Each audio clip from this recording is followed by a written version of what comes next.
wizard.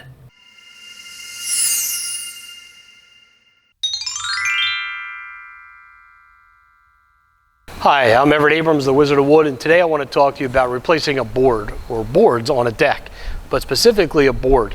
So there's a common perception among people when they have a deck that, hey, no big deal to replace a board.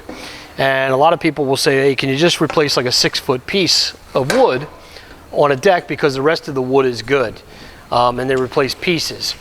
Probably if one piece is already rotted or bad, the rest of the board's probably going to go anyway, so you should just replace the whole board.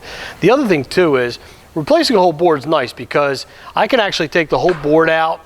It usually pops, and it's not a big deal, and then I can trace the old board, the new board, pop it in, I'm good to go, and everything's good.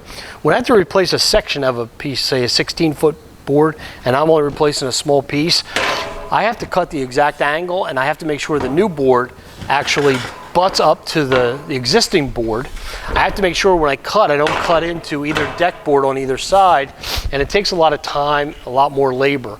So instead of popping a board, cut, boom, boom, replace it in 5-10 minutes, I'm done with a board, I end up taking anywhere from a half hour to an hour to replace one stinking board, because I'm being careful. I don't want to cut into another board, and then I want to, I have to pop it out and everything else. But anyway, just letting you know there's more labor involved. So a lot of people have this perception that, oh, we'll replace a few small sections, not a big deal. $2 a linear foot is 6-foot piece. That's just pressure treated. This happens to be a piece of mahogany.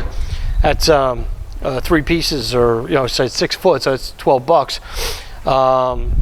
And then your labor to put it in. The thing of it is, the labor is more expensive.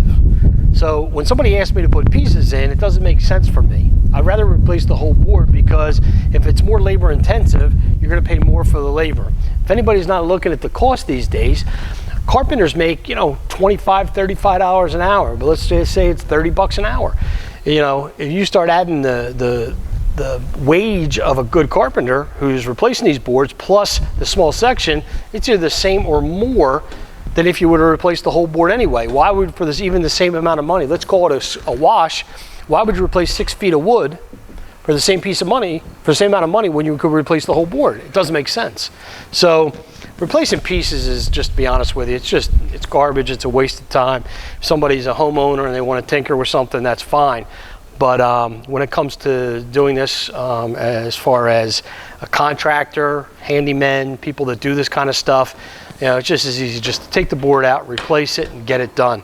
There's a lot of other factors when it comes to replacing boards that people don't factor in. So I know a lot of people, they might charge $100 a board.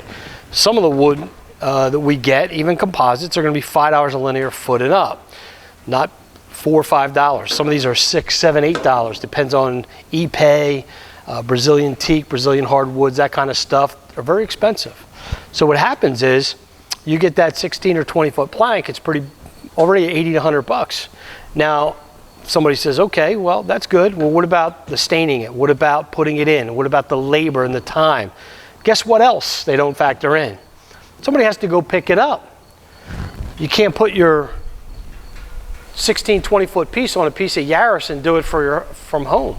Somebody's got to pick it up. The contractor sends somebody to go get it. Not all contractors are owner-operators. They may have employees. They send those people. They go into a lumber yard. They buy it. By the time they get in, get out, and pay for it, another hour may have gone by. A lot of factors go into it. So people say, well, how does it cost $100 a board? Well, maybe it costs $200 to replace one board. So what my thing is, unless it's structural, a good idea would be to get 6, 10 boards, whatever, a few repairs, maybe some things you need to get done, do them all at once, or otherwise do them yourself, or a handyman who you may have doing some other stuff around the home and they could do that. A lot of things to consider when it comes to replacing a deck board or deck boards. Again, small sections, not really the greatest thing in the world. Replacing one board can be very expensive. It's just not as easy as just, hey, it's only one board. And that's just the truth of it. So just wanted to talk about that a little bit. I'm Everett Abrams, the Wizard of Wood. Just wanted to talk to you about repair and just something that seems pretty simple on a job, but a little more thought to it, and there's a lot more to it than you probably realize. Thank you for watching the video. Hope you enjoy the rest of them. Don't forget to subscribe to the channel.